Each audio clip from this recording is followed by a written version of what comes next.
Okay, so looking at the demographic trends for Germany, in the early stages of the coronavirus outbreak, it seemed to be more prevalent in males, but as the outbreak progressed, females took the lead by over 50%. Um, Aged 20 to 49-year-old is the most common age group, followed by ages 50 to 69. And Germany actually eased up on their lockdown laws a while ago, which caused the cases to surge. So for Italy, um, COVID-19 hit females slightly more than men.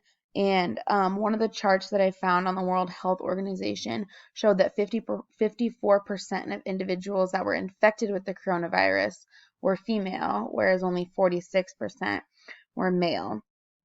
And unlike Germany, in Italy, it seems more common to get the coronavirus if you're greater than 70.